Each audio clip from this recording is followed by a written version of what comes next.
Let us not forget everything that happens. It's by the will of Allah. Holy will. It's time to unite and stand, and we will be the best amongst men. It's not time to be extreme or duty unthinkable, but to stand together as one. Tune into Sunnahfollowers, streaming every day, various platforms. Trust me, you'll find a way. Sunnahfollowers.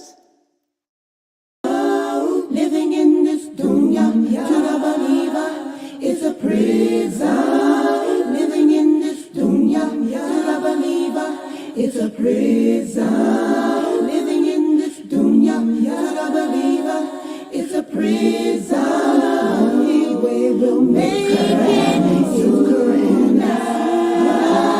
Living in this dunya, to the believer, is a prison. Living in this dunya, to the believer, is a prison. Living in this dunya, to the believer, is a prison. Only way we'll make it is surrender. Living in this dunya, to the believer, is a prison.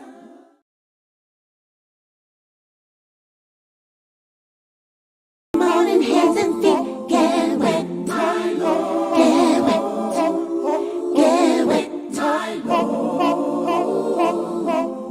wet, my Lord. Wake up in the morning, hands and feet get wet, getting ready for our conversation, deep and in depth. Obligations are serious and need to be met, so I prepare so I won't forget. Go ahead and make a good intention. Yeah, yeah. You can wrap up some good things. Yeah, make a donation to the side and go from left to make it right. Just remember and don't lose sight. Jannah is the goal. Jannah is the goal. Jannah is the goal. Join us every Friday at 9 p.m. Eastern for the Access to Layla Live Call-In and Answer Show. Please join Ustada lailanasheeba. If you have any questions in regards to this theme, call in at 862-370-2838. Now streaming on various platforms right here on Sunnahfollowers.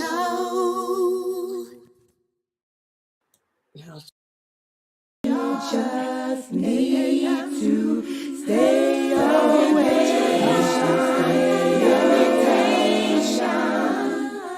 And you just need to stay away. Stay away today. There's a heavy price to pay. Stay away, stay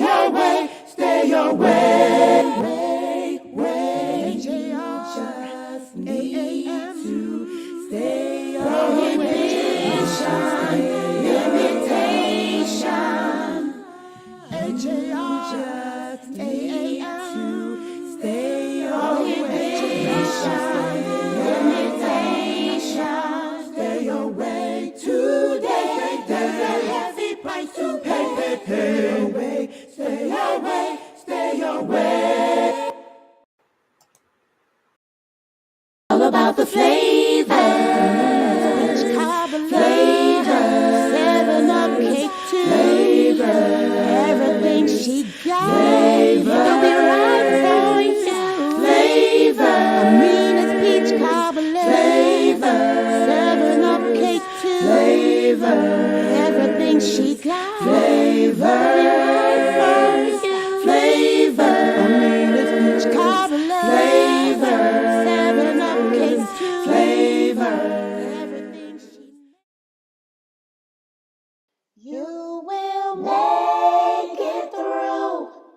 The fitra is awakening. you. With Quran and Sunnah by your side, is a place where it will thrive. You will make it through. You will make it through. The fitra is awake in you. With Quran and Sunnah on his side, here's a place where it will thrive. You will make it through. With Quran and Sunnah on his side, here's a place where it will thrive. You will make it through. Ina alhamdulillah, wa salat, wa salamallah, wa rasulallah. Alhamdulillah, I want to welcome everybody back to the second day after Ramadan. Hello, mashallah. You guys know yesterday I was kind of under the weather. And the way I was under the weather was literally under it. You know, I was sleepy. Ramadan's taken so much of a toll on me by my changing my nights and days and doing all the programming and all of that, switching the schedule around to accommodate the break of the fast.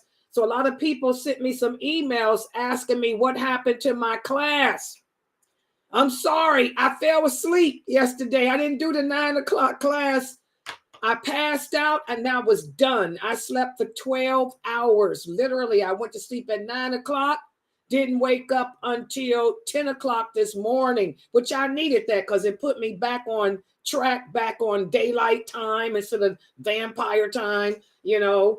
And mashallah, you know, I got a lot of stuff done today. First of all, I want you guys to know I did the schedule. I want everybody to remember we are back to our regular program scheduling. We're back to 6 o'clock for this class and 9 o'clock for the other class. We're no longer doing 11, thank God. We're back to 9 p.m.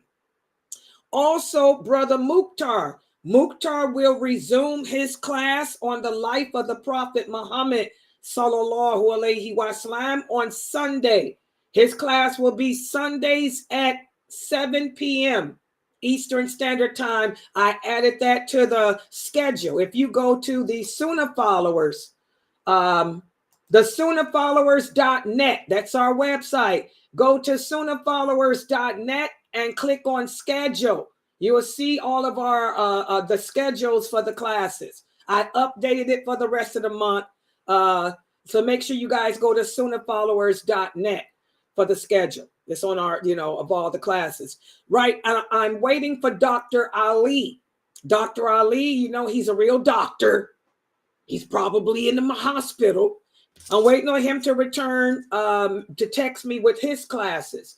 You know, he has his Saturday class. Does that resume this week, guys?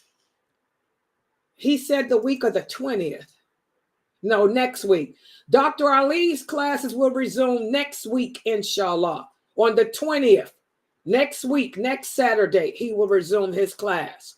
And also, Dr. Ali does some classes for the new shahadas. And since I have a lot of new converts since Ramadan, I want y'all to stick around because Dr. Ali I will stream his classes too for the new converts.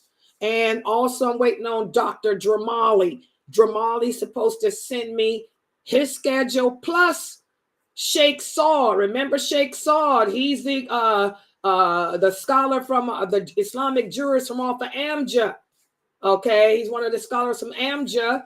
Also his classes. So I'll plug in everybody else's classes as they send them to me. But to let you guys know, my classes are already happening. 6 o'clock, 9 o'clock. Mukhtar will be Sunday at 7. Okay. So I just wanted to update y'all on the schedule. And speaking about Mukhtar, for all of my Sunnah follower sisters who sent their zakat and their zakatul fitr to the Muslims in Ghana, Mukhtar said never have these brothers and sisters ever experienced that. You know, and this is what I was talking about. You know, we get so caught up letting the Zionists put our focus on just one part of the world, which is the Arabic part, that we forget our Muslim brothers and sisters in Africa. Like I told you, there's more Muslims in Africa than there are in the Middle East. Okay? But we never pay attention to what's happening to the Muslims in Africa.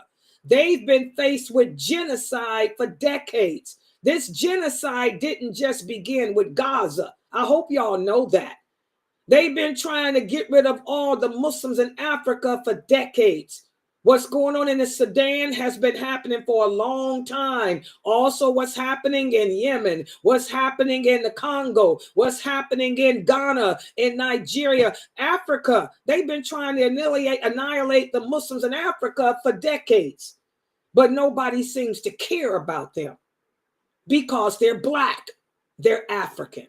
Well, subhanAllah, I put a bunch of shorts out. There's a couple of shorts of mine that's out there on the internet about how we should not ignore the cries of our brothers and sisters in Africa.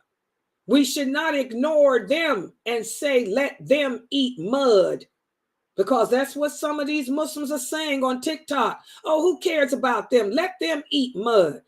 All we care about is Gaza. That's not Islam. You know, when one of us hurts, all of us feel it. So, alhamdulillah, here at Sunnah Followers, for those Muslims in Ghana who don't even have a tent. By the way, they don't even have a tent to live in. These people live in bomas. Y'all know what a boma is? How many of you watch Naked and Afraid? How many of you watch this TV show Survivor? A boma is just a place on the ground where you takes and puts you from the rain and sun. That's what these people in Africa, that's what these people in Africa are living in. They don't even have the luxury of having a tent. They share their water with the hippopotamus and the animals in the river. They boil their water. They bathe in the river with the hippopotamus and all of that. So, you know, these people didn't have the luxury. They've never had the luxury of having a home to be destroyed because nobody ever cared to help them build a home. They never had running water. But alhamdulillah, I just want to share because that's what here at Sunnah Followers, a lot of the sisters here sent their zakat al-fitr, you know, to help the Muslims over there. And the ransom for the fasting went to help the Muslims in Ghana and Tanzania. And we also had some from Mali and Niger. And Mukhtar wanted to let me share with you guys that the brother called today that y'all see in the videos that's delivering the food. They also send the video showing, you know, where your money was going because they showed you killing the cow. They showed you cooking the food. They showed you delivering the food to the people who don't even have a house or a tent. They lying on the dirt.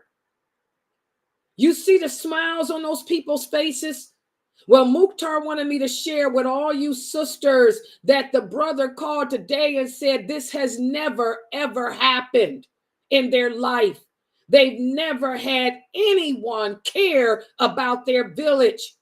Alhamdulillah, you sisters here at Sunnah Followers, you fed 2 villages worth of people.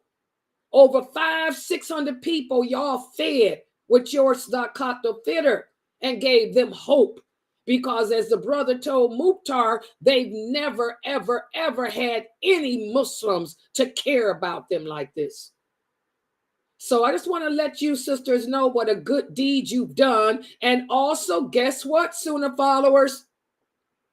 Inshallah, they don't have to bathe with the hippopotamus no more.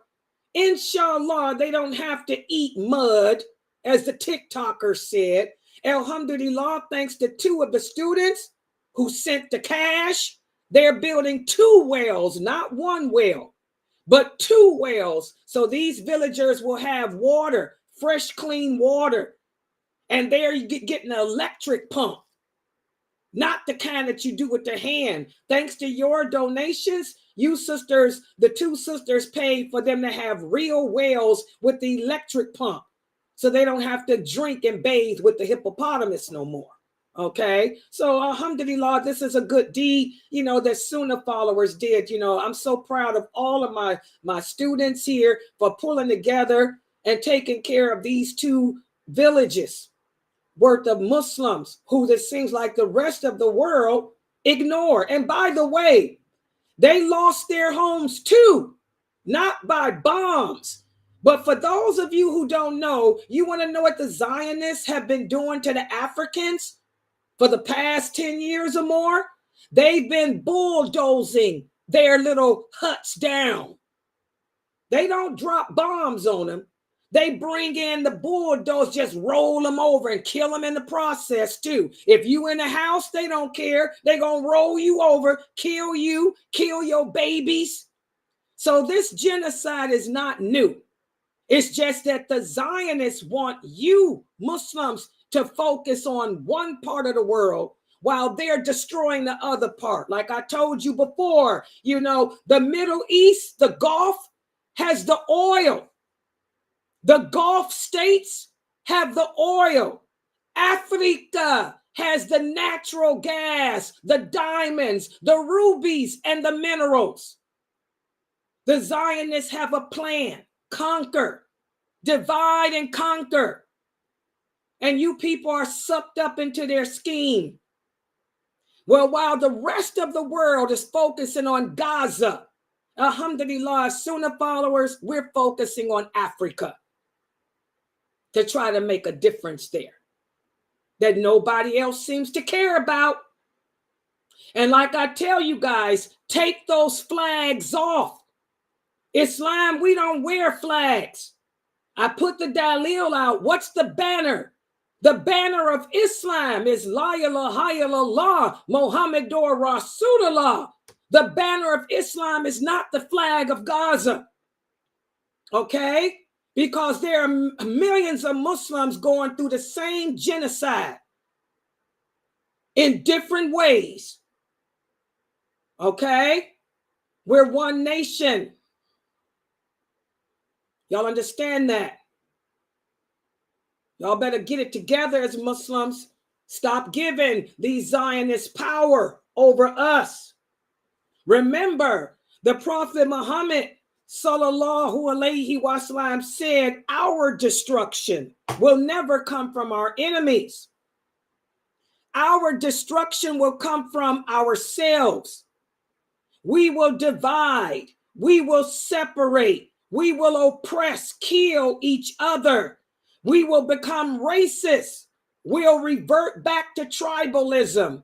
We'll revert back to racism and destroy each other. And that's what's happening. We're being racist. It's all about the Arabic world. It ain't about Africa. When I saw those TikTok videos, and by the way, let me just share it, everybody. My TikTok account got banned. Did y'all see that? They banned me on TikTok. Y'all see that? Lailanasheeba, Google it on TikTok. They banned my account. Why? Because I'm speaking out. Okay? Those TikTok videos of Muslims saying that the people of Africa can eat mud. Well, my account's been banned because I said we're one nation. I've been speaking out against those flags and against this eat mud. They banned my TikTok account. Oh yeah, Layla's banned off of TikTok. But guess what? I never used it anyway. My students put me on TikTok. I don't care about no TikTok. They don't do nothing for me. Okay? But I'm banned off of TikTok. Y'all see that? Layla's banned. They told me your account has been removed. So this is what the Zionists want, that separatism. They want the Muslims to focus on Gaza while they're destroying the heck out of Africa, the motherland. All right. All right. So anyway, alhamdulillah, For the sisters here at Sunnah Followers, and may Allah accept all of our charity, our zakat. May Allah accept our fast. May Allah accept, forgive us of all our sins. Ameen, ameen. And life goes on. Surah, surah, c'est la vie, whatever. Okay? And we're continuing in this class our discussion on how to maintain our Muslim identity without allowing the Zionists to divide and conquer us. How to maintain that true Islamic identity that's based on having allegiance to Allah, allegiance to the Prophet, sallallahu alaihi wasallam, and allegiance to each other, regardless of what country you from, what flag a person claims to love. First of all, you should love Allah, and I love the Prophet, sallallahu alaihi wasallam, and love yourself and your brothers and sisters in Islam. Ain't about no flag. Why do y'all think we don't pledge allegiance? I remember, guys, see, I grew up in the 60s. I've been Muslim all my life, okay? Born and raised in the USA. The 60s was a terrible time in American history. It was the civil rights period. Malcolm X, when after he made Hajj, he discovered the true Islam, which is based on La ilaha illallah, Muhammadur Rasulullah, not La ilaha illallah, Elijah Muhammadur Rasulullah. When Malcolm X brought the real Islam here to America and made it public, he became enemy number one. That's when Islam became, we got to take them out. We don't want that true Islam here. We'd rather deal with Elijah Muhammad because anybody with common sense can see through his ludicrousy, okay? When I grew up in the 60s, let me tell y'all about it. I remember when I was in the first grade, or was it the third? No, it was the third. I was in the third grade. That's when the teacher wanted us to stand up and pledge allegiance to a flag. I remember I was in the third grade. I remember my teacher's name. Her name was Mrs. Weathers, Miss Weathers, Miss Weathers. She was so hard on me because I was different than the other girls. I looked different, dressed different, and behaved differently. And I was a genius. A1 student, super genius. They diagnosed, they tested me. This girl's a genius, off the charts. Okay. I remember she tried to make me stand up and pledge allegiance. I'll never forget it. I went home that day and I told Mom, I said, Mom, Miss Weathers made me stand up and pledge allegiance. My mother said, what? I'll never, ever in my life forget it. My mother dressed in all black. Now, at my mosque, me and Mukhtar's mosque, we were with Darul Islam. It was Darul Islam back then. Darul Islam were with the Malcolm X's. I'll never forget. When you see them Darul Islam dress up in black, that means business. My mother put on her black abaya. She had on a hijab, her black hijab that came down to the ground. Her and my godmother named Sister Kalima. I'll never forget. That next morning, my mother and Sister Kalima, they walked up to that school, and my mother told Miss Weathers, she said, I want to talk to you in the principal's office. And my mother told him, my daughter is Muslim. She says she believes La ilaha illallah, Muhammadur Rasulullah. And wallahi, my mother told them, y'all are not going to do to her what you did to Malcolm X. She said, you ain't going to do to my daughter what you did to Malcolm. She don't pledge allegiance to no country. She pledges allegiance to Allah alone. She said, and if y'all ever make my daughter pledge allegiance to a flag, she said, we will have this school surrounded with the black nationalists, the Black Panthers, and the Muslims. We'll surround it. Wasn't no pledge of allegiance no more. I never had to pledge allegiance. And it wasn't just me back in those days. Muslims fought hard Do you guys know that we Muslims in America fought hard to get the schools to accept the fact that our allegiance is not to a flag, that our allegiance is to Allah? How does that make us look now? Here, I was in the 3rd grade. That means I was what, 8 years old? I am 62 years old now. So here, 50 something years later, we've reverted back to how it used to be. Now you got Muslims pledging allegiance to flags of Palestine. Can y'all believe that? When people like my mother, people like Malcolm X, let me just keep it real. Malcolm X fought against that. Malcolm X, yeah, my stepfather and Mukhtar's and them father, they were with Malcolm X.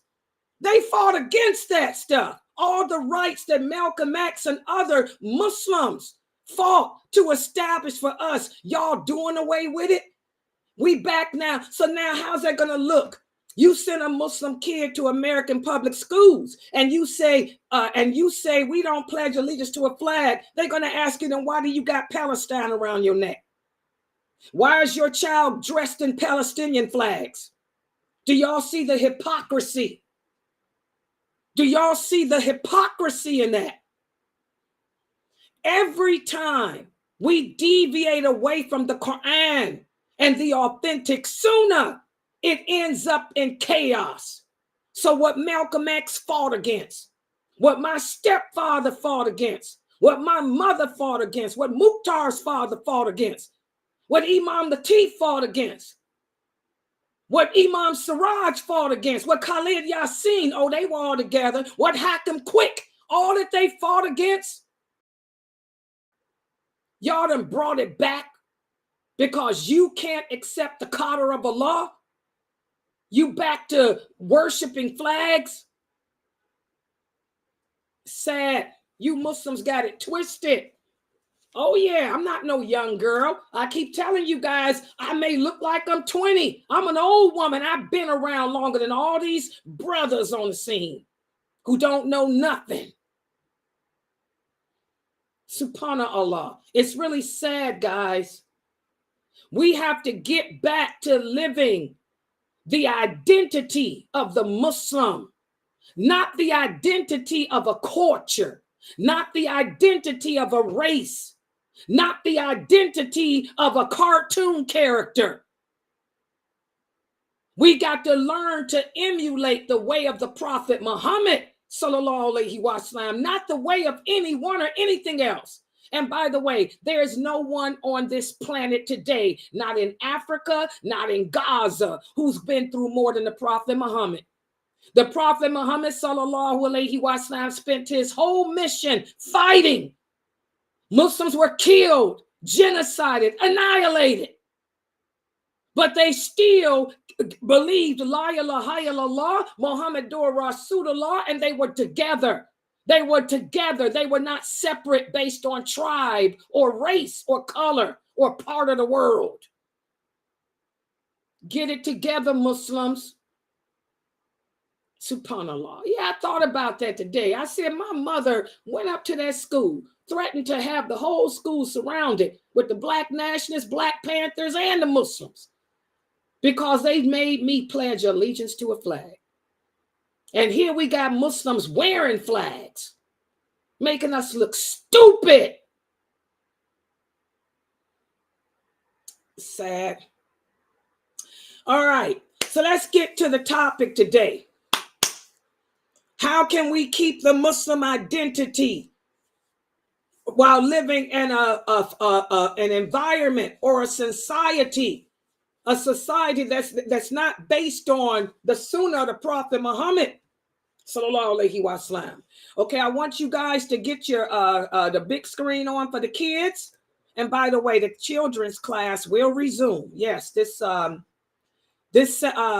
Sunday. And I'll be teaching from the book written by Brother Abdullah Kirk called Dunya. Everybody should have that book. I want the children to go over the first chapter.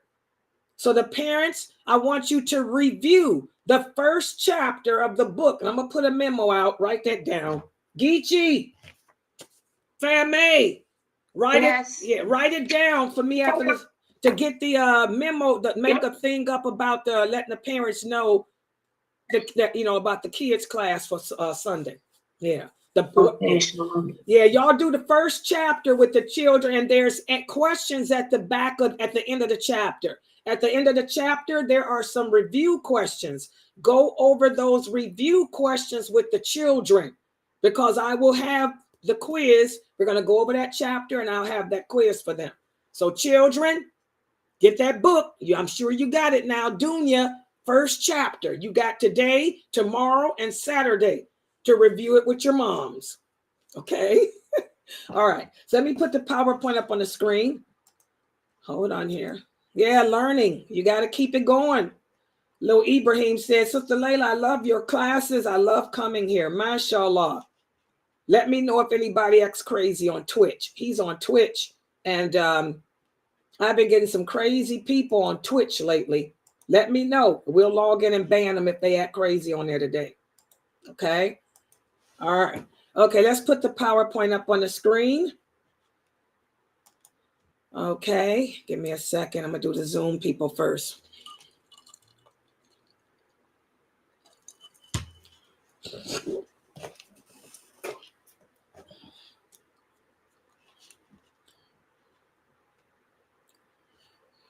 Yeah. Okay, here. Okay, this is people here. Hold on. That's the PowerPoint for you all. People on YouTube, here I come with the PowerPoint for everybody. And please, guys, take screenshots for the children. And what I want you guys, and this also for yourselves too. At the end of the class, I want you guys to print out. Everybody should print out the screenshots. Print out your screenshots and staple them together. And you want to attach them to pages 131 of your book. Because we're covering pages 131 through 134 tonight. Oh, wait a minute. 131 through 134. And we're going to speak about actions that we should avoid because they'll take us away from Allah. And we talked about this briefly when we were fasting during Ramadan. We talked about how as Muslims, we should try to engage in actions that bring us close to Allah. So let's take a look at tonight's episode, what we're going to be speaking about. And there will be a quiz, so pay attention. For all of you listening, I will be giving you a quiz after this class, so pay attention. Okay. One of the significant means to bring Allah's love into our life and also into our hearts, as we talked about during Ramadan, and many of you did this. That's by participating in gatherings with sincere people who love Allah. We call them gatherings of remembrance. You guys did this during Ramadan when you went to the mosque for the Taraweeh prayer, coming to my classes here. These type of gatherings provide an invaluable opportunity to benefit because you listen to the words of the people and their wisdom. You learn from the wisdom of the imam, the wisdom of the scholars, of the teachers. You get guidance from other Muslims too, and you can see how their devotion to Allah betters their life. So when we join these type of gatherings, we are in an atmosphere that's filled with love for Allah, love for the Prophet Muhammad sallallahu alaihi wasallam. And also these form of gatherings help to tear down the walls of division that I'm speaking about today. They help to tear down that racism and tribalism because you're around people who think like you, who believe like you, and you get to see that they come in all races, all colors, and different parts of the world. So it's very important for us as Muslims to join gatherings with other people who love Allah, because it'll help us to keep our Muslim identity. It'll help to remind us as to how we're all one body. And when one of us hurts, we all hurt. And we don't ignore the cries of one part of the world just over another, to prefer another one over us. And what am I talking about that? As you guys can see, when the Eid prayer was announced, how many of you noticed that when different people announced that the Eid was prayer, they said, oh, and make dua for all the Muslims in the world, especially Gaza. We don't say that. Death is death. Whether it's from a bomb or from a bulldozer rolling down your hut and killing the babies that's inside it, it's still death. We got to take that especially out, brothers. Just say make dua for all the Muslims in the world. They want you to focus on Gaza so you don't see what's going on as we speak right now in Africa. They do the same genocide. Okay? So when we attend gatherings with other Muslims, we listen with open hearts to the teachings and reminders that the people share. And their words carry deep insight. Their words cause us to reflect on our situation and reflect on others too. Their words offer guidance and support. And their words help us to grow spiritually and develop a closer, better relationship with Allah. So again, guys, it's very important for all of us as Muslims, especially those of us living in America and Europe and other non-Muslim populated countries. It's important for us to attend regular gatherings of remembrance. Like I tell you sisters on the internet, alhamdulillah, for this website. One of the reasons why I created this website back in 1986, I had moved because my job had transferred me to a different part, away from my family, away from my community that I was attached to. That's what drove me to create this website, so I could still be in touch with other like-minded people who believe what I believe. Never did I think it would turn into what it has become today, where there's Muslims from all over the world. We all come together to reflect, to support, and remind each other. So alhamdulillah, you sisters have this website. My Zoom room is open 24 hours a day. It's open 24 hours a day for a reason, so that you sisters can always come in here and talk about your problems, get some insight, get some guidance from other Muslim women who've been in your shoes or who are in your shoes. So take advantage of this website. Take advantage of my Zoom room. Okay, we're paying for it for a reason. Oh yes, it's not free. I pay $200 a month for my Zoom room, and it's 24 hours. Take advantage of it. And I want you guys to remember, whenever we come together in a group to learn about Allah, to truly benefit, number one, your intention should be to seek Allah's love, to seek his pleasure, to seek his guidance. It shouldn't be I'm joining just to have somebody to talk to about nothing, okay? And when you come into these type of gatherings, you want to listen, you want to reflect upon the teachings that's shared, and then apply those shared teachings into your lives, okay? And we have to always exercise caution when we're in these type of gatherings, to make sure that when we do speak, it's about something that matters. We should only speak when it's beneficial, if it's going to contribute to personal growth, then we speak. But if it's just nonsensical stuff, we leave it out of here. And I say that about my Zoom room too. If it's nonsensical chat, we don't do here. Most of the conversations we have in our Zoom room are about personal growth or about suggestions and help and how to handle our daily lives. We don't do nonsensical stuff. Okay? You want to avoid harmful speech. You want to maintain an atmosphere of positivity, an atmosphere of respect and mindfulness. We don't do any arguing, no debating. And that's the problem with these other social media platforms. You got Muslims coming there to argue, to debate the religion. That's not a positive social gathering. A social gathering is one that reminds you of Allah and brings about positivity, not harmful negativity. Okay? And again, I want to emphasize the reason why I like my website, Zoom Room. If you come into our Zoom room, sisters, you will see that we got Muslims from all parts of Africa. I got a lot of Muslims from Africa. I got Muslims here from Germany. I got sisters here from France. We got Muslims from all over the world in our Zoom room. South Africa, Canada, from all over.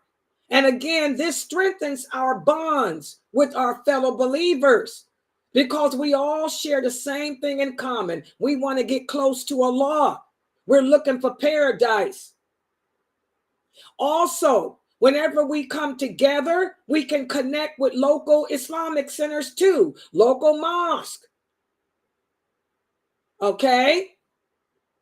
To gain more support in our personal lives. So again, guys, it is extremely important for all of us as Muslims in maintaining our Islamic identity to connect in circles of like-minded Muslims. Subhanallah. And again, we want to stay away. This is what one of the new shahadas asked me. I got an email this morning from Sister Gloria.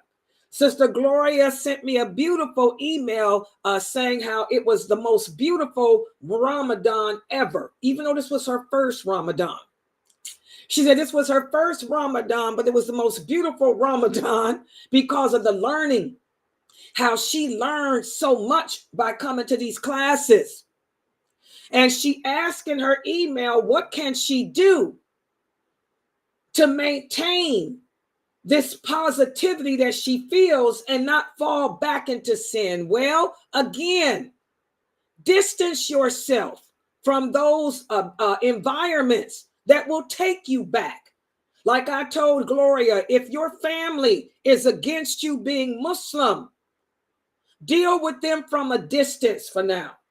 If every time you go around your parents and your sisters and brothers, they're calling you names or putting down your belief system, then distance yourself from them. Call them on the telephone and check on them. Talk to them on the phone, but don't go around them. So we have to stay away from anything that's going to take us away from Allah.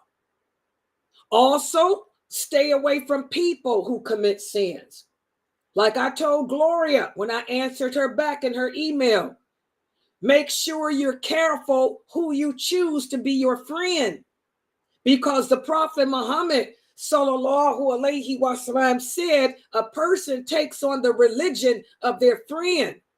None of you should have kafir associates. Y'all understand that? I want to emphasize this to all Muslims listening to me. You should not have any non-Muslims as your personal friend. And how do I define a personal friend? A personal friend is someone that you tell your problems to. A personal friend is someone that you go to for advice. No Muslim should ever tell their personal problems, their personal business to a non-Muslim. And we never, ever, ever seek advice from them. Does everybody understand that? Gloria, Sandra, all the new Muslims here, do not tell or discuss your personal problems or life to non-Muslims. And don't go around thinking that a non-Muslim is intelligent either. Let me share this hadith with you. The Prophet sallallahu alaihi wasallam said, never refer to a non-Muslim with the title of respect. Because if they were worthy of that title. If they were deserving of it, they would believe La ilaha illallah. That's a powerful hadith to ponder. That's a powerful hadith to ponder. So you're going to sit there and discuss your personal problems in your marriage with a non-Muslim woman who doesn't even believe in marriage, common sense. Problems in your marriage. You're in a polygamous situation, let's say. What would I look like talking about my husband and my co-wives to a non-Muslim that don't believe in co-wives? All the non-Muslim believes in is sex. Sex out of marriage with whoever you want to have it with. So again, guys, I'm telling all new shahadas here, do not take non-Muslims as your personal intimate friends, because they will never accept you because you're a Muslim. They will never defend you or be with you because your lifestyle reeks the total opposite of what they believe. So how can I maintain the positivity that I had during Ramadan? Stay away from non-Muslims. Do not take them as personal, intimate friends. Stay away from people who are sinful. Do not give into your desires. You want to continue to perform your prayers every day. You want to continue to do the deeds that are pleasing to Allah. Because when we engage in sinful actions, when we surround ourselves with sinful people, this creates a barrier between your heart and Allah's love. Everybody understand that? And this will hinder your spiritual growth. That's very important for everyone. Okay? So that brings us to a question that many people may ask. Okay, Sister Layla, I'm going to surround myself with good people. I'm going to distance myself from non-believers. But what can I do to avoid disobeying Allah? What can I do to not give in to my desires? Well, what we talked about during Ramadan, you're going to have to work on developing a strong sense of self-awareness. And in order to do that, you're going to have to examine yourself. Remember, I taught you guys during Ramadan, how many of you still have your checklist? You should be making your daily checklist still. Your daily checklist. And at the end of the night, you should still take some me time to talk to Allah, about how your day went. Examine your actions throughout the day. Examine what your intentions were. Remember, we talked about that? Ramadan has ended, but you should still continue with that.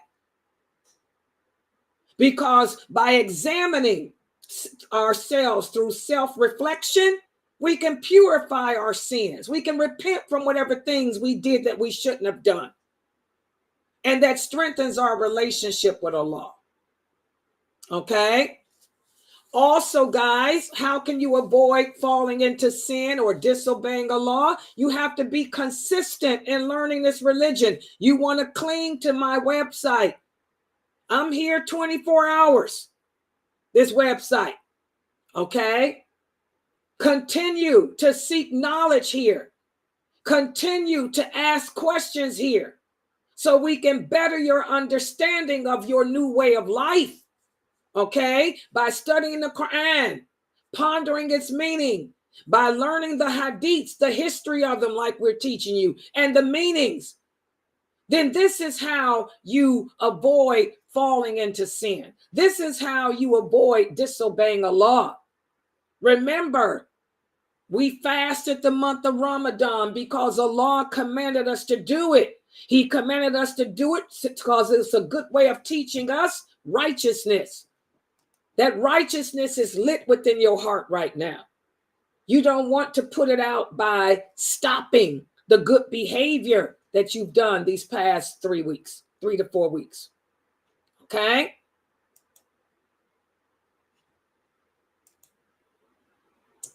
So these are some powerful factors that will help us to maintain that closeness with Allah, and will also help us to develop a genuine love for Allah. And we need to implement this in our lives. You want to continue to seek knowledge of this religion. You want to continue to be consistent in your actions of worship. You want to work on developing humility within yourself. Do a lot of self-reflection at night so you can purify whatever mistakes you made. And always, always seek Allah's help and Allah's guidance. Everybody understand that? Okay, so now let's see how well you understood it. I'm going to give you a quiz. Yep. Everybody get ready. First question. Wait a minute, hold on. Okay.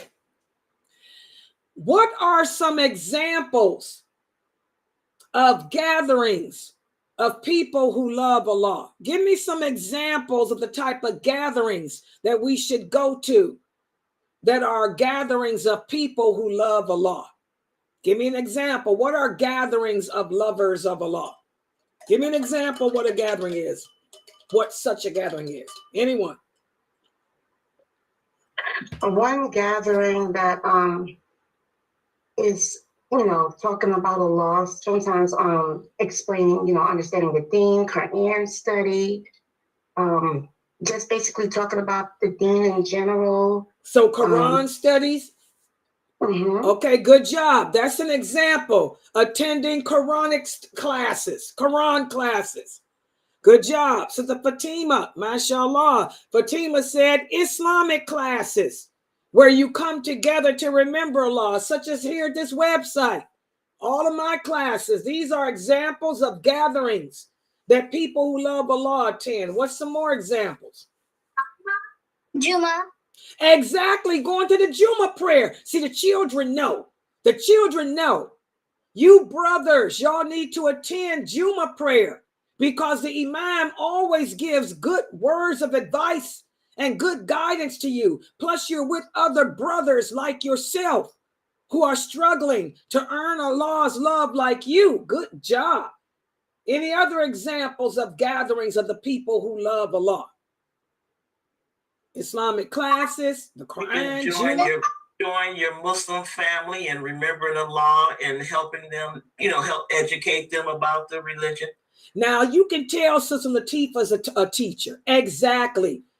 And that's something that Sister Latifa likes to do. For those of you who don't know, Latifa's my best friend. She loves to cook dinner and invite all her children and her grandchildren and her great-grandchildren over to the house to eat. And Latifa takes advantage of this by giving them dawah, reminding them of why they were created, reminding them of what their purpose is. And she'll speak about Islam to them. This is excellent. That's a gathering, a family gathering of the lovers of Allah. Any other examples? Good job. I have one more. When the Muslims gather, like if there's like a food pantry, others can see that there are good works as far as giving out and helping out and giving food out. People look at this. Yeah, it's an example of how we should be working together for the greater good. Exactly. And that's something that even old lady Sabrine does. MashaAllah, Sister Sabrine. She participates in the food pantry. Oh, yeah. She gets away there. It's a good way of also giving dawah, not only to the other Muslims, but to the non-Muslims too. Subhanallah. Good job. Good answers, guys. I'm proud of you all on that. Okay, let's look at the second question. Question number 2. What makes these gatherings keep you connected to Allah? What makes these type of gatherings keep you connected to Allah? These gatherings keep us connected to Allah because we're reminded of Allah's love, number one. And number two, we have to also remember that in these gatherings, the angels are, looking at what we're doing. So that's a consistent reminder for us. MashaAllah, Geechee's on the road today. Good job, Geechee. Anyone else want to add? She basically covered it. Yep, and also it gives you a spiritual atmosphere. Hopefully it will uplift your family and friends and also inspire them to stay on the path of Allah. MashaAllah, y'all hearing my students today? They had a good Ramadan. Exactly. Also, Fatima, she said it's the sharing of Islamic information from all people, from all over the world, striving for the same thing. Exactly. It'll break down that racism that we're suffering with. You're going to tell Muslims in Africa to eat mud, but you got all the pity, and I mean pity, which don't nobody needs your pity. You got pity for the Arabs. It'll knock down those walls of division if we attended such gatherings more often. Subhanallah. Good job. Let's look at the last question. Who can give some examples of actions that may take us away from Allah? What type of actions distance us from Allah?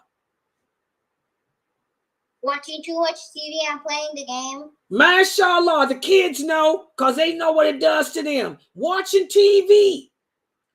Too much Vampire Diaries. Oh, yeah. Y'all know lailanasheeba loves the Vampire Diaries. I fall asleep on it now, though. But yeah, watching too much TV. Too much TV will take you away from Allah, guys. Wrong camera.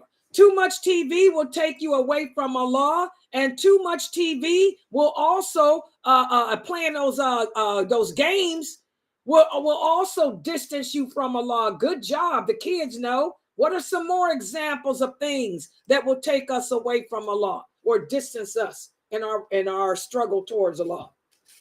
Television. Being inconsistent in our studies and also not getting our information from a reliable source or teacher. Exactly. Not being consistent. The Ramadan Muslims were very consistent, but Ramadan's over. You're going to start seeing them disappear one by one. I can look in my Zoom room right now and see a few people missing that's been here all month. You were here every day during the month. Why you ain't here now? Already they dropping out one by one. I can look on my YouTube stream and see the names of people who are missing that were here all Ramadan. Good job. And by the way, why can nobody gave the answers off the YouTube? I thought that Fab May was here. Y'all see what I'm saying? We got to have backup here. I missed all these answers because I couldn't see I was looking on Facebook, but not here. Sorry, I forgot. Yeah, y'all got to do better. Don't forget, people. Y'all didn't forget during Ramadan. So here y'all forgetting all the sisters on YouTube. Look at all them answers. Okay. Meeting for study classes, learning the meaning of the surah, going over hadiths. Good job, Pamela, inviting people over to talk about Allah. Jamila, she said visiting a sick person, giving them help and encouragement. And Sister Howard said, joining these groups help us because we are reminded of Allah. And it keeps our fitra alive. Y'all see these answers here? Don't ever forget the people on YouTube, guys. I need somebody on there to read the answers because I can't see when I'm streaming with that PowerPoint up. Janelle said, I have been talking too much with my son's case manager, who is a non-believer. Okay, yeah, don't talk too much. Y'all understand that? Y'all got to distance yourself from these non-Muslims. The non-Muslims are the worst people to go to for advice because they do not believe in Allah. So they're going to advise you to quit Islam. The advice that they're going to give you is to get out of that religion. So y'all got to cut that. You don't talk to non-Muslims. Get you a Muslim doctor. All my doctors are Muslim. If you need a counselor or a caseworker, get you a Muslim counselor, a Muslim caseworker. Ask for a Muslim counselor. Because the non-Muslim cannot help you. All they will do is destroy your marriage, destroy your relationships, and everything else. Y'all understand that, sisters? Let's see what else we got here. Exactly. Good job, Fatima. Good. They will not remind you of Allah. Also, another thing that will distance you from Allah, Jamila said, is spending too much time with the non-Muslims. Giving in to your sinful desires. Engaging in anything such as backbiting. Being inconsistent with your prayers. MashaAllah, great answers. Y'all gave some very good answers here. MashaAllah. So again, I want you sisters to put all of this into action, because all of us, we're living in a non-faith-filled environment. America is a non-faith-filled environment. So is Europe. So is South Africa. So is India. So we have to maintain our Islamic Muslim identity. And to do that, we have to distance ourselves from anything that's going to take us away from that, beginning with non-Muslims. All right, I'm going to stop right here. Subhanakallahumma wa bihamdika ashhadu an la ilaha illa anta astaghfiruka wa atubu ilayk. I see there's a lot of questions on YouTube. Go ahead with your questions, guys. Let me scroll up to the top so I can see the top. Y'all got to do better helping me. Okay, there's a question on YouTube. A sister was told that after Eid, she can't make up her Ramadan fast and she has to wait a certain time frame. Is this true? She plans to make up her Ramadan fast after Eid. Whoever told you that is an idiot. How else are you going to make up your Ramadan fast? Next Ramadan? Okay, you sisters should begin making up your fast now. The Eid is over. You can't fast on the day of the Eid. The day of the Eid is one day. It's not 3 days. It's not 5 days. The Eid prayer is just one Eid prayer. There's not 2 Eid prayers. There's not 3. The Eid prayer ended yesterday. It's over. So now you sisters can begin today to make up any of your fasts. And you should make them up as soon as possible. Because if you don't make up your Ramadan fast, any other fasting that you do is not accepted. Okay?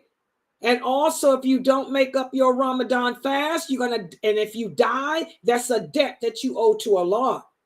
So you sisters should begin making up your Ramadan fast today. Okay? The Eid prayer is one time. There's only one Eid prayer. That's it. All right, go ahead. Hey, go ahead. Geechee, go ahead. 1 minute. See why she can't read the Sorry questions. about that. I had your show playing while this is going on. All right. Sister Pamela said, when you start hanging around with non-Muslims, you start taking on their characteristics. And I want to say this is true, especially going back with sharing your information with non-Muslims who are like clinicians. They could even take you away from the fold of Islam with having you think about, opening life and that your ways are not correct. So I just wanted to add that, and it's so true. Okay, yeah, that's true. And by the way, here's another question from Sister Kyra. Look at this ridiculous. This is ridiculous. She said, I have a question, Layla, and Imam. Now, she lives in Philadelphia. This is where Allah sent that earthquake. It seemed like so much is happening in Philadelphia. You got all these brothers that call themselves Sheikh and Mufti and all of this in Philadelphia. They all claim to be scholars and the Salafiyah, this. I mean, get a life. She said an imam posted today after the shooting in Philly that imams of that people of knowledge and imams should stop giving shahada to young people until a background check is done first. Now, y'all see how messed up we are as Muslims? Did Allah say do a background check? Did Allah say that when a person comes to take shahada, we do a background check? What happened when one of the companions killed a person who said, La ilaha illallah? What did the prophet say to him? Did you cut open his heart? Did you see in his heart? We don't do that. And this is why Allah is sending wrath to us today. We have deviated so far from the Quran, so far from the Sunnah that it ain't funny. And you brothers are a joke. Disgusting. I'm telling you, sisters. You sisters, stop taking your information from these men. I'm going to be honest. There's no need for any Muslim sister on this planet to go to a man for knowledge of this religion when you got me sitting here. I'm just going to keep it real. You women ain't got no excuse running behind those Google-eyed and those men. These brothers got some issues. These brothers got some mental problems. You got me sitting here to learn from. You sisters better come to my classes and learn, because that's how messed up these men get you. So now you got to do a background check to see if a person is on a Muslim before you give them shahada. Where did Allah say that? Ignorance. Disgusting. Philadelphia. Oh. The Goldie said Imam wives in Philly too. Say what? Sister Goldie on YouTube says Imam wives in Philly too. Imam or what? Imam wives in Philly too. Yeah, this is just ridiculous. Amina says he's saying a lot of youths are taking shahada for any kind of reasons. They don't follow up with Islam after taking shahada. Is that ain't none of our business. That's between them and Allah. That ain't got nothing to do with you and me. Like the prophet told the companions, that's between them and Allah. We can't even kill a hypocrite. That's not for us. That's between them and Allah. So that shows how ignorant these Muslim imams are. Philadelphia, what is the problem up there? Is he one of them famous ones too? Are these famous brothers? Are these the famous brothers making the comments? These comments, Kyra.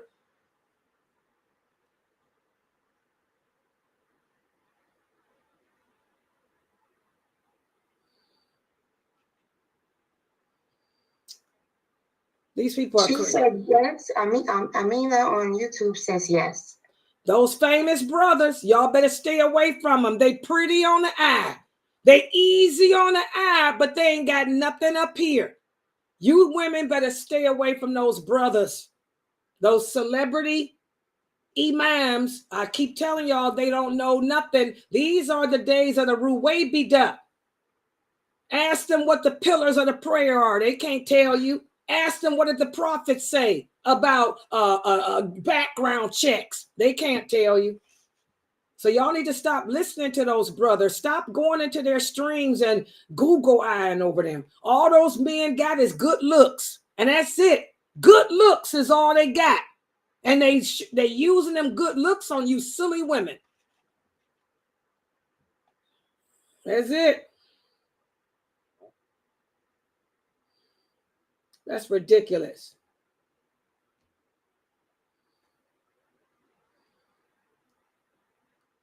I'm trying to read these other things here that y'all might can't see. Hold on.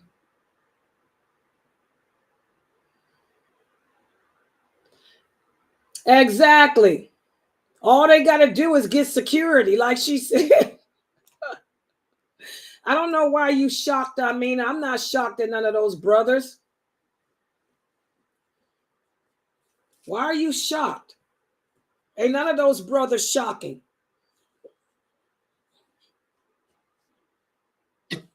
Yeah, any other questions or comments?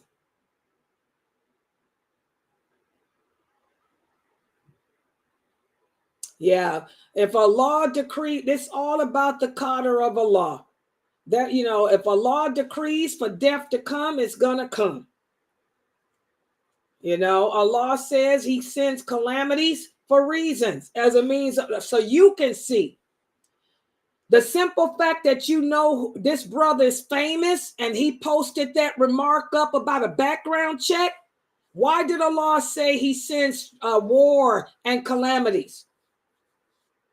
Why did Allah say he sends war and calamities? He said, I send war and calamities so you can tell who the believers are from the hypocrites. So when you see comments like that being posted up on the internet, then that should tell you that the brother you thought was a scholar is a fraud. Because would a scholar make that comment? So you sisters need to wake up. These hadiths that I'm teaching y'all, you get to see them play out. Piece them in your head. You thought this brother was a sheikh. You thought this brother was all that, but he said before we give shahadas, we should do background checks. So that shows you that he ain't nobody. He's nothing. Sister Janelle on YouTube says, can a brother give you money as a gift? What brother?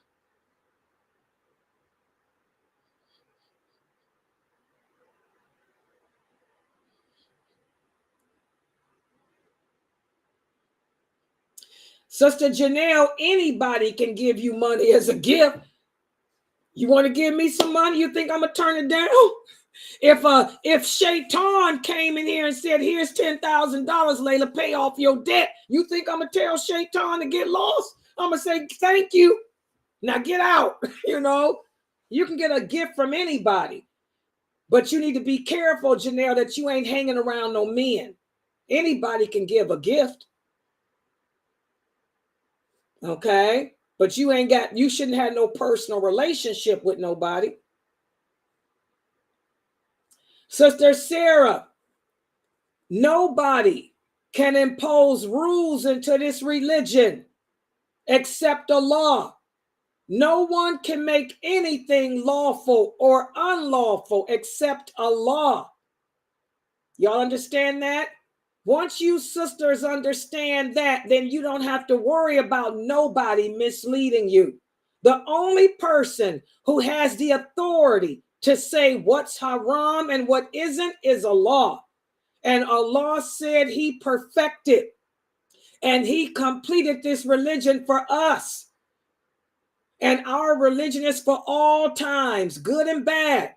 Did the prophet, and like I said, the Prophet Muhammad sallallahu alaihi wasallam lived the whole 40 years.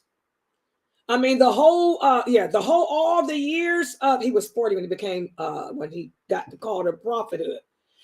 When the Prophet Muhammad sallallahu alaihi wasallam received the call to prophethood, he spent every day up until his death dealing with times of fitna.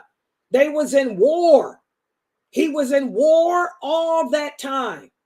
Did the Prophet Muhammad tell his wives that because we are in war, you have to cover your face? Did Allah say in the Quran, because you Muslims are in constant war, you have to cover your face? So that should answer your question, guys. Nobody can add to this religion. And like I tell y'all, nobody on this planet has gone through more fitna than the Prophet Muhammad and his companions. So that should answer your question. Common sense. It was a constant fitna from the time he received the call to prophethood until his death. So people need to, get real. Y'all need to stop learning from these people. That's why the Prophet sallallahu alaihi wasallam said, be careful who you take knowledge from. If people are going to tell you something, where's the dalil? Islam is based on a dalil from the Quran and Sunnah. Where's the verse from the Quran that says that? Where's the hadith that says that? Wasn't the Prophet Muhammad in battle from the time he was a prophet till his death? Wasn't Abu Bakr in battle and Umar and all of them after him? Did the women do that back then? Did Allah put a verse down from the Quran saying that? So where are these brothers getting this from? You women are going to have to start questioning like that. Where you get this from? How is today worse than when the prophet was here? It's not worse. Yeah. Any other questions? Okay. Sister Janelle, I wanted to just put that in there. She said her reply to can a brother give you money? She says, no, it's a brother from my job. Sister Janelle, anyone can give you some money. You can take money from a Christian. It could be from a woman, a jinn, anyone. But the thing is, don't have any personal relationships with men. You understand? What do I mean by that? That means no boyfriend, no dating, no phone calling, no texting. If a brother comes to you and says, here's some charity, you take the charity and keep it moving. Don't ask him nothing. Just thank you and keep it moving. Everybody understand?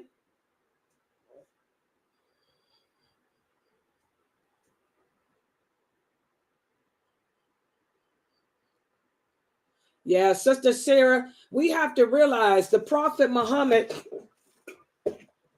sallallahu alaihi wasallam said there'll be more people in hell than paradise. He said out of every 1,000 people 999 of them will be in hell and only one will make it to paradise. So that should tell you, out of all the Muslims living here on earth, most of these Muslims living on earth are going to be in hell, guys. Don't y'all know that? Most of us going to be in hell. So if it ain't backed up with the Quran, if it ain't backed up with a clear verse in the Quran or a clear verse in the Hadith, you let it go. Everybody understand?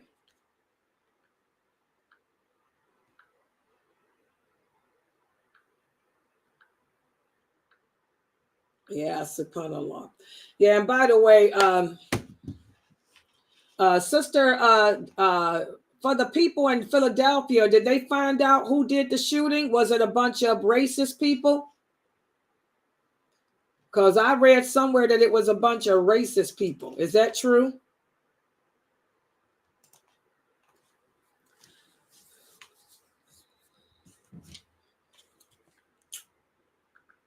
I read that it was some people just being racist towards Muslims.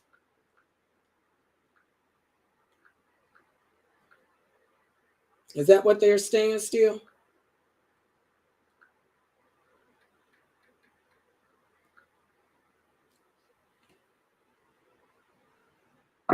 Sister More Entree on YouTube says the mosque I visited for Eid has 4 different prayer times on the morning of Eid. For example, 9:15, etc. Was that permissible? Okay, all I know is this. We're supposed to follow the Sunnah of the Prophet Muhammad. The Prophet Muhammad did not have 4 different prayer times. There's only one prayer time. I don't know why these mosques are innovating. This is all innovation. This is all innovation in the deen. The Prophet Muhammad sallallahu alaihi wasallam didn't do that. Sister Amina said, no, it was teens going at each other, kids shooting at each other. That's what she mentioned. Were they Muslim kids, Sister Amina, or non-Muslim kids?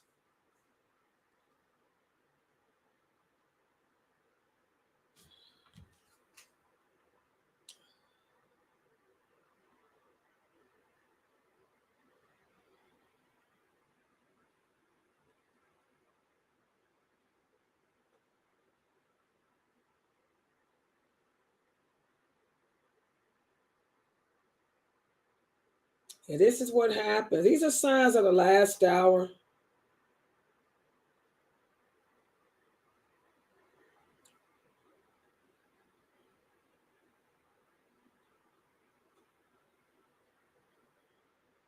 Yeah, I see they claiming that they were Muslims. Allah knows best. But the bottom line is, guys, these are days of fitna. I mean, what can you say? It's going to get worse.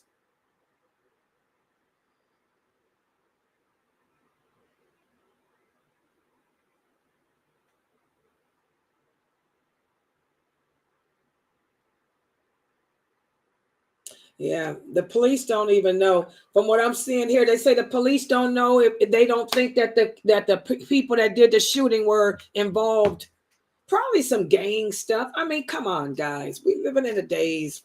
Philadelphia has a lot of serious issues. Yeah. Yeah, the news say that they don't think that the people are connected. Allah knows best. Whether they were or not, it don't matter. It's just sad that this stuff happens during the one of the two sacred days of our life as Muslims. You know? You have a question in the Zoom. It says, does Ayat Kursi protect you from evil and harm if you recite it during the day? Who asked that question? Is it Malik? No, it's Habiba. Oh, Habiba. Okay, the Prophet sallallahu alaihi wasallam. Let me share this hadith with you guys, because we get so pessimistic as human beings. The Prophet Muhammad sallallahu alaihi wasallam said this before he died. He said, I used to worry about the jinn. I used to worry about people doing magic on me. I used to worry about all kind of things. But now all I do is recite the Falak, the Nas, and the Ikhlas every day, and I don't worry about that stuff no more. And that's what you guys are going to have to do. A lot of you get so caught up in your culture because you're around people that believe in this voodoo, which voodoo and stuff does exist. But you are a Muslim, and you have to believe in the qadr of Allah, number one. And number two, believe what Allah says. When he says nothing will harm you unless I allow it. And nothing will benefit you unless I allow it. And then also Allah says that for those of us who fulfill our obligations to him, those of us who, number one, believe in him, for those of us who guard our 5 prayers, for those of us who stay away from what he forbade, what he forbids, and who does what he commands, he becomes our protector. So if you're praying all your prayers and doing what you're supposed to do, then you need to do like the prophet said. Just say the Falak, the Nas, and the Ikhlas, and keep it moving. Trust in Allah. Does that answer the question? All you got to do is say those 3 surahs. You ain't even got to say Ayat Kursi. All you got to say is Kul A'udhu Bi Rabbin Nas, Kul A'udhu Bi Rabbil Falak, and Kul Hu Allahu Ahad, in the morning, and say it at night, and believe in Allah, and keep it moving. Your prayers are protection for you. Your hijab is your protection. Your staying away from evil is your protection. You brothers and sisters are going to have to trust in Allah and stop giving man power. Stop giving Allah's power, putting it in the hands of his creation. I don't worry about that crap. I know Allah got me because I'm doing what I'm supposed to do and more. So recite those 3 surahs every day and keep it moving, sisters. We ain't got time to be worried about somebody doing evil. I ain't got time. Everybody's evil. The world is evil. Everybody wants to do evil. I ain't got time to worry about that. I'm too busy trying to worry about pleasing Allah. That's how you sisters got to do. Do the protection that the Prophet Muhammad told us to do and keep it moving. You understand? That's for everybody. Do what the Prophet sallallahu alaihi wasallam said. Recite the Falak, the Nas, and the Ikhlas when you make your prayers, and keep it moving. Life is short. You could get popped. Seriously, were they shooting at the Eid? You can get popped. It's too short. She said, thank you. Yeah. Yeah, but if you want to do if you want to do Ayat Kursi, you can, but all you got to do is the Falak, the Nas, and Ikhlas, and that's it. You're protected with just those 3 surahs every day. You're protected. A lot of jealous people out there. You know, don't be crazy and think that there aren't jealous people out there, but don't give them power over you. Yeah, don't give the jealous people power over you, Habiba. You're better than them. You're better than that, and you're better than them. Keep it moving. Trust in your Lord. Is that my Habiba that answered that question too, my student Habiba? Is that our Habiba? No. It's not. Oh, because I want to ask her how the house No. goes. Oh, we got a new sister in there? Let me see who's in there. Yeah, she's been coming for a while. Let me see if we got some. Oh, look at the people we got. Let me open this up so y'all can see the people in our Zoom room, the names. We got some new names in here. Okay, mashallah.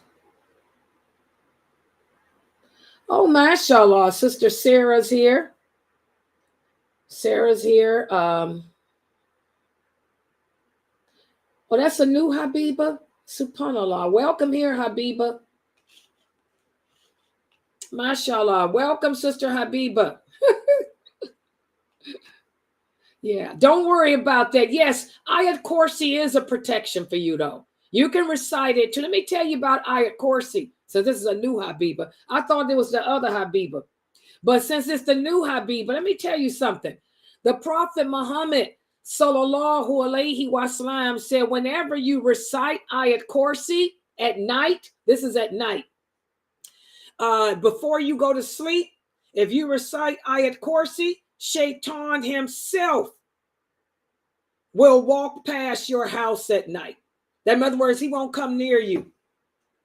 Yeah, Ayat Kursi is good too, but to be honest, all you have to do, if you're worried about people trying to do bad to you, do like I do. Every time I make salat, I recite the Falak, the Nas, and Ikhlas in all 5 of my prayers. And I keep it moving. Don't worry about these jealous people. They can't harm you unless Allah allows them. And if you're doing the things to make Allah pleased with you, Allah got you, Habiba. He's going to protect you. So they won't be able to do nothing to you. Inshallah. Yeah. Yeah, exactly. Yeah, subhanallah. Yeah, the world is bad. That's why I didn't go to the Eid prayer. Somebody asked me if I was going to the Eid prayer. I didn't go because, I just don't go. I have a social anxiety. And I ain't got time for that crap. I had a good Ramadan. I didn't want nobody messing up my Ramadan. Yeah. Any other questions? Go ahead. And yes, tomorrow we do have the Call In and Ask Sister Layla live show. That's every Friday. It's every Friday. Y'all seen the commercials, ain't you? Sister Layla live, Sister Layla live. Weekly for the show at the hour. Ask Sister Layla live, Sister Layla. Invite your friends and family, get cozy. Ask Sister Layla.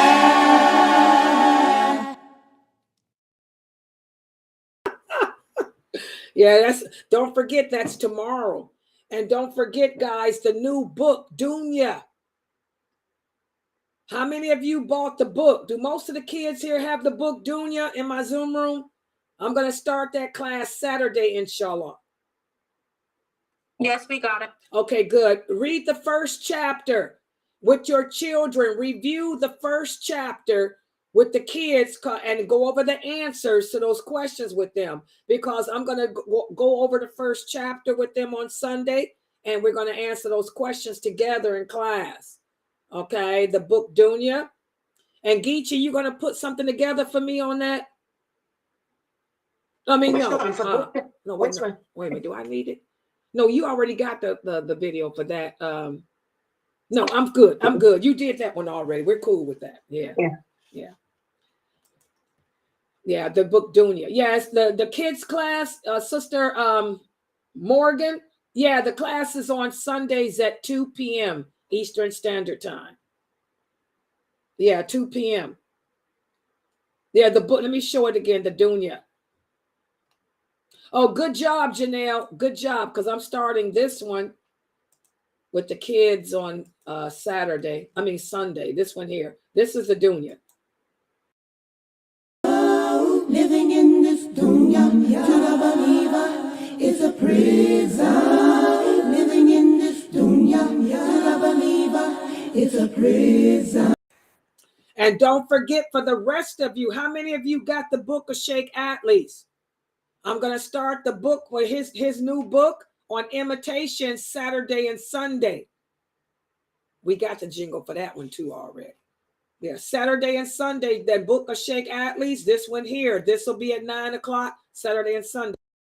You just need to stay away.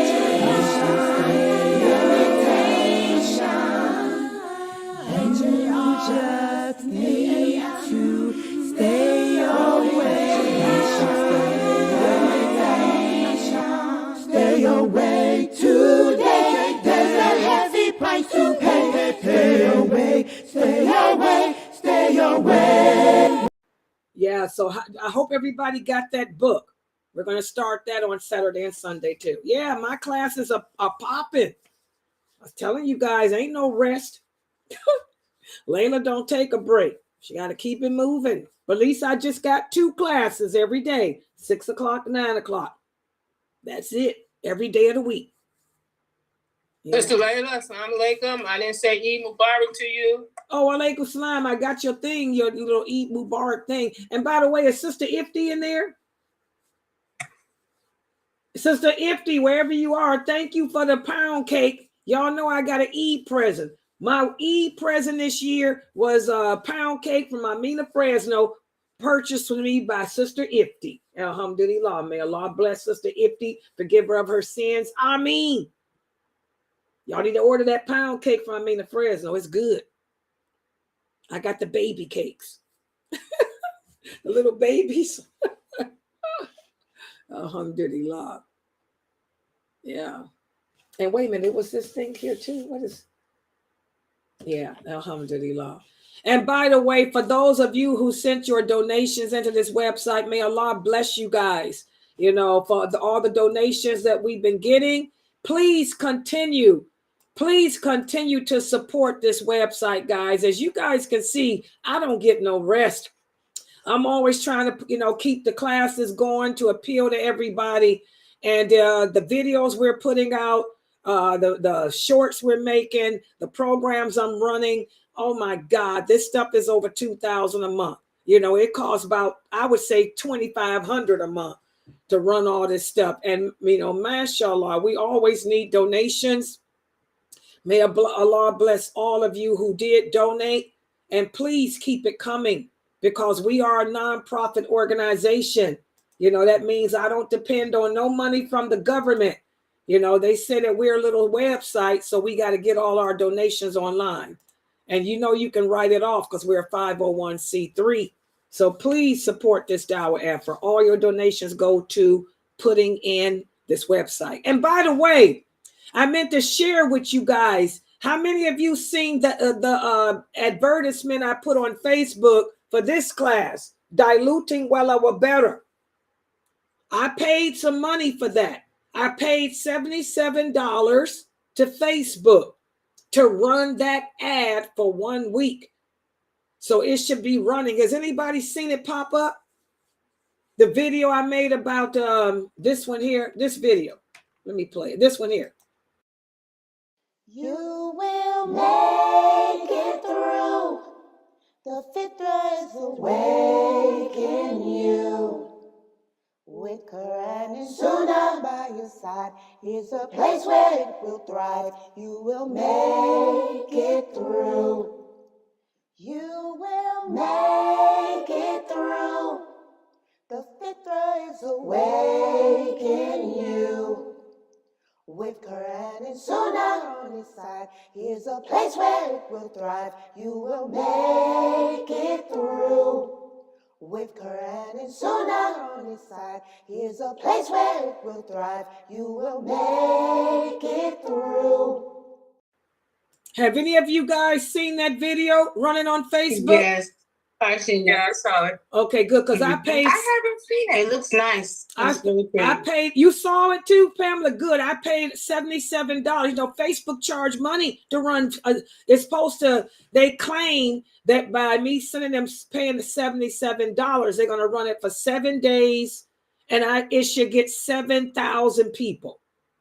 They claim that it will go to 7,000 people should see that video. I hope so, because I'm trying to get more people in here. And this is the class, the main class of this website that will help to, strengthen your faith. This book, Diluting Wala Better, and me teaching it. This is how you maintain, your fitra. So I'm hoping that Facebook ain't just ripped me off. They say I should get 7,000 views. Of course, they wanted me to pay more money, but I told them I'm a website. I ain't got no money.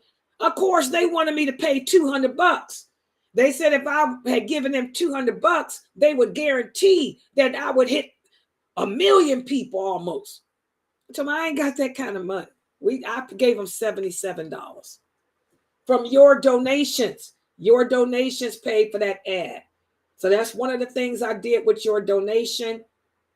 I put that ad on Facebook. So when y'all see it, click on it.